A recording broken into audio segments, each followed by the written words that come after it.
आणि ठोकवली करणं कशी असतं काय मध्ये टाकणं. आज मी तुम्हाला एका वेगळ्या मध्ये घेऊन जाणार. म्हणजे माणसाला गाणं कोणाला आवडत नाही गाणं म्हणजे कुठलंही असो, नृत्यिक असो, कोळीगीत असो, पिक्चरमधलं गाणी असो किंवा हिंदी गाणी असो. तर आता गाणं म्हटलं की त्यांना म्युझिक आणो, संगीत आणो आणि संगीत म्हटलं की त्यांना वाद्य आणो. आज मी अशा आपल्याला कुठून अशा ठिकाणी घेऊन जाणार त्या ठिकाणी आपल्याला म्युझिक म्हणजे वाद्य म्हणतात किंवा वाद्य दुरुस्त करून देतात.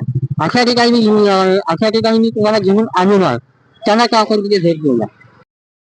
हा आहे माझ्या येथेतून आलेला रस्ता आणि या ठिकाणी आपण वरती घाटात जातो आणि हा आहे वरच्या कोकणी आणि वरच्या कोकणीत जाताना आपल्या या ठिकाणी विठ्ठल रखुमाई मंदिर आहे आणि या विठ्ठल रखुमाई मंदिराच्या बरोबर मागच्या बाजूला हे दादा आहेत आणि या दादांच्या इथे आपण आलेलो आहोत. दादा नमस्कार, रामकृष्ण. आणि आपलं नाव सांगा आणि आपली माहिती सांगा. रामकृष्ण हरी माऊली. माझं नाव महादेव छगन धुमाळ, राहणार बार्शी, जिल्हा सोलापूर.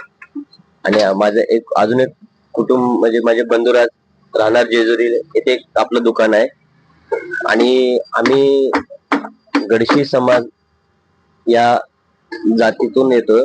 आम्ही शिवकालीन वाजंत्री असल्यामुळे आमचं हे जात पिढी व्यवसाय रिपेरिंग करणे, नगारे वाजवणे ही आमची पूर्वीपासून आलेली कला आहे. तर आम्ही ती जोपासतोय.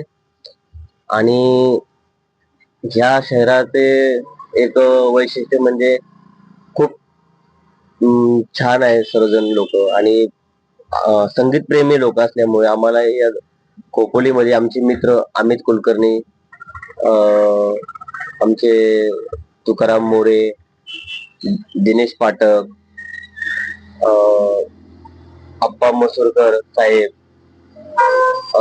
राजपूत साहेबांचं आणि असं अनेक संगीत प्रेमी जे लोक आहेत त्यांचं सहकार्य लाभलं. आणि त्यांनी आम्हाला हे काम इथे दिले, सहकार्य दिले, विठ्ठल मंदिराची जागा दिली. आणि इतकं रामनवमीच्या दिवशी आम्ही हे दुकान सुरू केलेलं आहे. आमच्या इथे हार्मोनियमचे काम, पेटीचे, जरा दाखवा तुम्ही पेटीचं काम.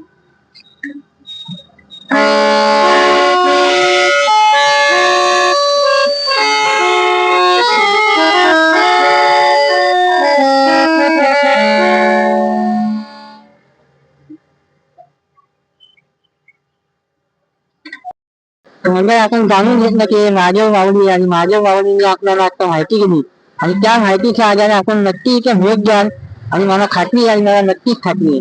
तेव्हा पुन्हा एकदा तुम्हाला सांगतो की तुम्हाला जर लोकांची वाद्य म्हणून घ्यायची असतील किंवा ती वाद्य तुम्हाला दुरुस्त करून घ्यायची असतील तर नक्की आपल्या महादेव माऊलींच्या भेट द्या आणि नक्कीच त्यांना तुमचा अभिप्राय करा. धन्यवाद.